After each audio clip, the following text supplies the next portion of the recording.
नमस्कार दोस्तों, न्यू प्रगति ट्यूटोरियल में आप सभी का स्वागत है। आइए आज हम जानते हैं राष्ट्रभाषा और राजभाषा में अंतर। यानी आज हम पढ़ेंगे राजभाषा और राष्ट्रभाषा, लेकिन उससे पहले हम जानेंगे कि भाषा किसे कहते हैं।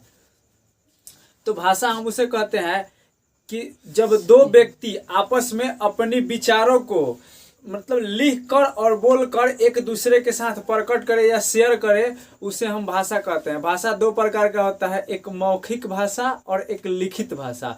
मौखिक भाषा उसे कहते हैं जो हम मतलब एक दूसरे को बातचीत के माध्यम से जिस भाषा का हम प्रकट करते हैं या अपने भाव विचारों को प्रकट करते हैं, उसे हम मौखिक भाषा कहते हैं। और लिखित भाषा यानी हम जिसे लिखित रूप में लिख कर जिस भाषा का प्रयोग करते हैं, उसे हम लिखित भाषा कहते हैं। तो आइए आज हम जानते हैं राष्ट्रभाषा और राजभाषा में अंतर। तो देखिए, सबसे पहले हम जानेंगे राज्य भाषा और राष्ट्रभाषा। तो हमारा है राष्ट्रभाषा। राष्ट्रभाषा का अर्थ होता है आम जन की भाषा, यानी जन जन की भाषा। यानी राष्ट्रभाषा उसे कहते हैं हम जिस देश की राष्ट्रभाषा जो भाषा हो, उस भाषा का प्रचलन यानी उस भाषा का प्रयोग उस देश के पूरे यानी सभी राज्यों में हो। तो सार्वजनिक कार्यों में प्रयोग होने वाली एक मुख्य भाषा को राष्ट्रभाषा कहते हैं। अर्थात जब कोई देश किसी भाषा को अपनी राष्ट्रभाषा मानता है, यानी अर्थात जब कोई देश किसी भाषा को अपनी राष्ट्रभाषा घोषित करता है, तो उसे राष्ट्रभाषा कहते हैं। तो यहाँ तक हमारा क्लियर हो गया। अब आइए, अब नेक्स्ट स्टेप है राजभाषा, यानी राजकाज की भाषा।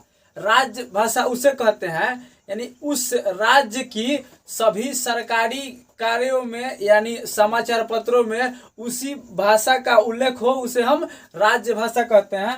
तो आइए इसका हम परिभाषा देखते हैं। सरकारी कामकाज में जिस भाषा का प्रयोग किया जाता है, उसे हम राजभाषा कहते हैं। अर्थात राजा महाराजाओं के समय में राज्य भाषा को ही दरबारी भाषा कहा जाता है। आप इसका स्क्रीनशॉट ले लीजिए। हम इसके बाद देखते हैं राष्ट्रभाषा और राजभाषा में अंतर। तो हम हट जाते हैं, अब स्क्रीनशॉट ले लीजिए। आइए हम देखते हैं राष्ट्रभाषा और राजभाषा में अंतर। तो सबसे पहला है हमारा राष्ट्रभाषा। तो राष्ट्रभाषा का प्रथम पॉइंट है, राष्ट्रभाषा उस देश की बहुसंख्यक लोगों की भाषा हो, यानी बहुसंख्यक अत्यधिक से अत्यधिक। राष्ट्रभाषा उस भाषा की मतलब जिस भाषा का उस देश में राष्ट्रभाषा बनाया गया हो, उस भाषा का प्रयोग अधिक से अधिक लोगों के द्वारा या उस भाषा का प्रयोग अधिक से अधिक व्यक्तियों के द्वारा किया जाता हो। दूसरा स्टेप है हमारा राष्ट्रभाषा का संविधान द्वारा मान्यता प्राप्त, यानी जिस भाषा को राष्ट्रभाषा बनाया जाए या बनाया गया हो, उस भाषा का संविधान द्वारा मान्यता प्राप्त हो। तीसरा है हमारा उस देश की शिक्षा एवं समाचार पत्र या पत्रिकाओं उसी भाषा में हो जिस भाषा को राष्ट्रभाषा बनाया गया हो। चौथा है हमारा राष्ट्रभाषा सारे देश की संपर्क भाषा होती है। पांचवा है उसी भाषा में उस देश की धार्मिक, आर्थिक एवं राजनीतिक और व्यवहार हो, यानी जिस भाषा को राष्ट्रभाषा बनाया गया हो, उस देश की उसी भाषा में धार्मिक, आर्थिक एवं राजनीतिक भाषा का उल्लेख या व्यवहार हो। आइए अब हम देखते हैं राज्य भाषा। तो राज्य भाषा है हमारा राजभाषा का पहला स्टेप है राजभाषा का प्रयोग संपूर्ण राज्य में होता हो, यानी जिस भाषा को राज्य भाषा बनाया गया हो या जिस भाषा को राज्य भाषा उस राज्य की राज्य भाषा की दर्जा मिली हो, उस भाषा का प्रयोग उस राज्य में यानी उसके राज्य में संपूर्ण राज्य में होना चाहिए। इसका दूसरा स्टेप है राज्य भाषा किसी राष्ट्र का अनेक हो सकता है। ये बिल्कुल सही है। एक देश की यानी जैसे कि हम कह सकते हैं कि एक देश में 10 राज्य हो, तो उस देश की 10 राज्य भाषाएं हो सकती है। तीसरा है हमारा राज्य भाषा का क्षेत्र सीमित होता है। जी हाँ, राज्य भाषा का क्षेत्र सीमित होता है। जिस राज्य का जो राज्य भाषा हो, उस राज्य भाषा का क्षेत्र वहीं तक सीमित होता है जहां तक कि उस राज्य की सीमा पड़ता हो। नेक्स्ट है जैसे कि इससे हम कह सकते हैं कि राज्य भाषा का बिहार में हिंदी मतलब हिंदी भाषा को राज्य भाषा की दर्जा प्राप्त है, तो यह हम कह सकते हैं कि बिहार की जहाँ तक सीमा लगती हो वहीं तक इसकी सीमित मतलब क्षेत्र है।